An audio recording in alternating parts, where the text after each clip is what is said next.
to the citizen channel. We all staying safe. Well, there were player ratings shows. We look back at a successful evening on the south coast. Yes, a cold, miserable south coast, but it was all well and good on the pitch, wasn't it? Brighton 0, City 4, of course, 25th of April 2024. Keep that pressure on. 8 p.m. kickoff. Match day 33. Only 5 left, guys. 5 more games. 5 more cup finals, plus another cup final. There you go, 6. We'll have a look at Joe Bray's Manchester Evening News ratings today. Simon Bogosky must have had a night off, so we sent Joe down there. I don't blame him. He wouldn't be going down for the weather. That's absolutely sure on that one. So we'll have a look at that, and I'll put my little 2 pennyworth in as well on a night when I thought City did very well. I thought Joe was a bit mean with some of his marks, actually. He's obviously totally different to what Simon would have given, I think. Please, if you are new to the channel, push that subscribe button, push the bell notifications, everything City past, present, and as long as we can keep going, especially my voice, simple as that. So please join us. Check out the channel. You see stuff on my other passion as well, film and TV, so if that's of any use, or you know someone who might like it, give them a kick over. I'll be very, very grateful, and smash that like button, guys, for that 4-0 win. So give us a thumbs up. That'll be wonderful. Right, so let's have a look at this. Mr. Joe Bray. Edison, he said, rarely tested, calm in possession, always looking for a long ball assist, but that didn't quite come off. Well, I got a pre-assist. What more do you want against Brighton this time? Yeah, I thought he did very well. There's a couple where he come and collected it, and a couple of nice little saves down low. So I thought he had a really good game. Joe's given him a 6. I'll give him a 7. I just thought he was well worth a 7. I think Joe's been a bit mean, but as I said, I think he's been a bit low on some of these today. A nice night for Edison. Kyle Walker, Joe said, often the furthest man forward. Walker clipped a perfect ball for De Bruyne's opener. We don't see them often, do we? We don't see the Kevin De Bruyne openers very often either. I got a second assist when he burst into the box for the 4th. He had a little bit of element of luck to that one, I think. He nearly fluffed it up, didn't he? But he's managed to get away with it. 2 assists is amazing for Walker, but I mean, there were some poor decisions made as well in that first half. But hey, did I mention 2 assists? Yeah, Joe gave him a 7. I'm flattered to receive. Perhaps I'll give him a 7 as well. Manuel Akanji, Joe said, when do we start to consider Akanji as the first choice defender? I thought we already did, mate.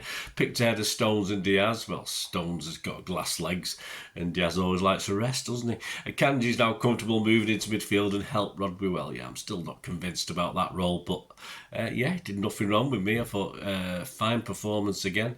6 from Joe, even though he's spouted how wonderful he is. He gave him a 6. I'll give him a 6.5. I'm not going to give him a 7 like the other guys, but they don't all get 7s tonight.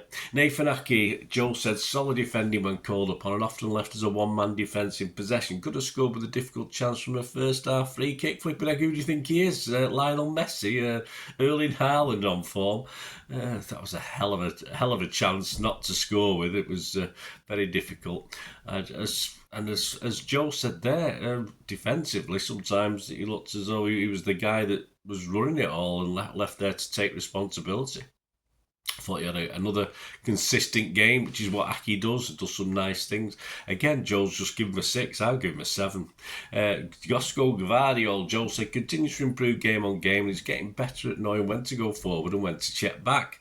Help Foden and Alvarez by reading their movements and reacting accordingly. I think Pep was happy with him based on little clips I saw after the game.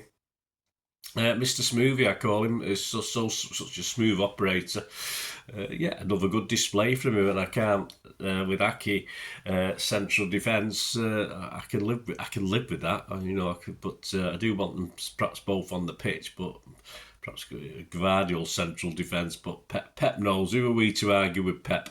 Joe, again, just give him a 6. I've given him a 7. I thought it was a smooth display, as I said. Rodri, quite effective as ever, said Joe, helped by having Kovacic alongside him. I think it does help. Given a rest towards the end, I thought this finally was one of his better games for a while. A bit like the old Rodgers, because he's not been quite at it. He's looked very tired. He didn't look as leggy last night. 1 or 2 little errors, 1 or 2 passes to the opposition, which even in his pomp he does anyway. Joe's given him a 6. Again, I'm getting a bit repetitive with this. I'll give him a 7. I think he's got to be worth a 7. Kovacic, Joe said, do well to break the lines and set De Bruyne and Foden on his way in a physical midfield battle. Yeah, he got stuck in, didn't he? Kovacic did a lot of the donkey work. All credit to him for that. Again, Joe's stuck at 6. I give him a 6.5 for Kovacic last night. Kevin De Bruyne. Joe said a wonderful diving head. It reminded me of what I scored when I was playing. All right, probably the Sunday League in Stockport and Cheadle League. I can't remember who it was. No, it probably wasn't that. It was probably. Where were we? Oh, anyway, long time ago. One of my best goals from a corner, a diving header from about 12 yards out. So yes, I wish I had a film of it. I bet I could have put them side by side and and showed you. I had hair then as well, so that probably helps. So great, fantastic. That's his first headed goal, of course. I think I did comment on Bolt from the Blue the other week about KDB and the fact he hadn't scored any goals with his head, which is quite unusual, but there you go. No sign of rustiness, said Joe, and this was De Bruyne back to his marauding best, just in time for the running. That's what I like to see. I think he had fun tonight, I think, Kevin. And of course, it doesn't. Once you get a goal like that, I mean, you've got to be on cloud 9 anyway. I was say cloud 7, then cloud 17. You're on cloud 9 then, aren't you? But fantastic header, brilliant. A goalkeeper, no chance. All credit to Walker for the assist as well. But yeah, he really did have. He really looked good tonight, Kevin. Let's hope it continues. And Kevin and Phil in the same team. We're doing okay. That'll do. 8 from Joe and 8 from me.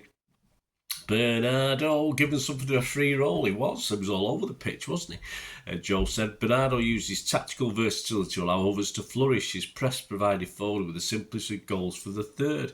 Yeah, again, like Rodders, perhaps like KDB, his best display for a while from Bernardo, all over the place. I saw him at centre half sometimes. I saw him in the middle, occasionally up front. But his old ball carrying job for Pep, that's what he asked him to do, and that's what he did. How much longer we're going to see it, we're not too sure. Joe give him a 7. I give him a 7.5. I think he's worth a 7.5 last night. Phil Foden. Joe said maybe a slice of luck with his deflected free kick, or definitely a slice of luck with his deflected free kick, and on the basis of winning the free kick as well. But I have no idea. I have no idea what happened there. But hey, you've still got to defend the free kick, guys, haven't you? It's not a gifted goal as a certain Nottingham Forest United fan would comment about. But Foden was brilliant throughout, said Joe. He now has 24 goals for the season. He's 7th and 8th against Brighton. I mean, the Seagulls are his favourite opponent to face. Yeah, can we play you every week? I think it is. 50 Premier League goals, a fine landmark for a player, cementing his status as favourite for the Player of the Year awards. Yeah, I'm not going to argue with that. Always very active. 2 goals, 1 fortunate, 1 superbly placed. Joe will give him an 8. I give him an 8. Alvarez, another guy with one of his better performances, operating more out wide as Foden, De Bruyne rotated as false nines. Remember the false nines? We used to play a lot of false 9 once, didn't we? Said Joe. Alvarez was disciplined in dragging the 2 centre-backs wide. He had just 1 goal in 17 games now. However, this was one of his better performances in Erling Haaland's absence. I have to agree with Joe. Finally, a half-decent performance, I called it.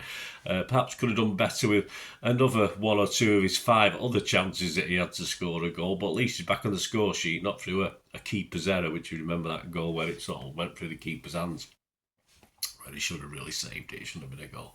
So he perhaps could have had 2 or 3 last night, but hey, we can't quibble. Again, one of his better performances for a while. I was happy with that. I say with that false 9 position without Haaland on the pitch, he's got a sort of role, hasn't he? That's what we like to see. A 7 from Joe and a 7 from me as well. And the substitutes, Grealish came on 72 minutes. Joe said, hard to influence the game with so many changes, but Bright on the left, yeah, I can't really add to that. He's given a 6. I don't mark. He's only on 20-odd minutes. I've not marked him. Nunes came on 72 as well. Some nice touches and runs forward. Joe gave him a 6 as well. I think there was one time where he sort of, it was up the other end to where we were. So when he was strolling around with the ball and beating players, and then just casually took control as though he was the boss. You know, he'd only been on the pitch 5 minutes, and yet he was sort of strolling around. But it was a bit like Mr. Smooth himself. So Nunes, so nice little cameo anyway. Doku on 78 minutes, could have scored a 5th. Yes, Joe's given him a 6. He should have. I think he should have scored with that. Okay save from the keeper, but another goal would have been nice just to match, of course, Arsenal's 5-0 the other night. But hey, can't quibble. But it would have been nice. Gomez on 78 came in Rodri's position in midfield rather than left back. Yeah, why not? Why not give Gomez? Gomez is all right. He's all right moving into the middle anyway. So Joe, give him a 6. Fair enough. Lewis on 78 minutes. Good footwork at right back. Yeah, I was just saying, calm things down then. I don't think Rico calms things down, does he? It all gets highly energetic when he comes on. But yeah, Joe, give him a 6 anyway. And the best scorers, highest scorers for Joe were both Kev and Phil with 8. So yeah, I'd be hard pressed to say who Joe's man of the match was. Certainly, give it a combined one. City gave it Phil, of course. It's got to, for me as well. It's only between Kev and Phil for me. And I'd have to just got to edge it to Phil. Give him for the 2 goals. All right, one was slightly lucky. There you go, guys. Thanks for joining me. The story of the game will be out very, very soon with my rusty voice. So please tune in for that. And of course, out very soon as well will be my Pepsi 11. I'll have to have a look at that now today when I've got these out of the way. For the match-up at Nottingham Forest on Sunday, of course. Another must-win game against a team who's going to be battling for. They're going to be a totally different game to what we played against Brighton. That's for sure. Totally different tactics, totally different style of game. Let's hope we can do something similar though. Stamp our authority early doors on it. And check out my other recent blog as well, my player of the UEFA Champions League campaign 23-24, my top 12 if you like. There's 20 odd players get a mention, but I have a top 12, and you might be surprised by who won it, but you might be surprised by the guys who were near the bottom, and that's based on player ratings in the Champions League from myself and the Manchester Evening News, so check that out. My City player of the UEFA Champions League campaign 23-24. I'll put a link on screen, or it'll be in the comments, or it'll be coming up at time, as would have come up during this video, this vlog if you like. I'll put it on the end so you can see it. There you go, guys. Join me soon for that story of the game. Thanks for watching. Let us know your comments. Let your man of the match. Let me know any rating differences you had. Of course, when you're there, it's always a different perspective to watching it, from the TV angle as opposed to being in one of the ends or stood there watching. So let me know your thoughts. Until we meet again, that's one thing, don't I? Please stay safe, Blues. Come on, City. Bye for now.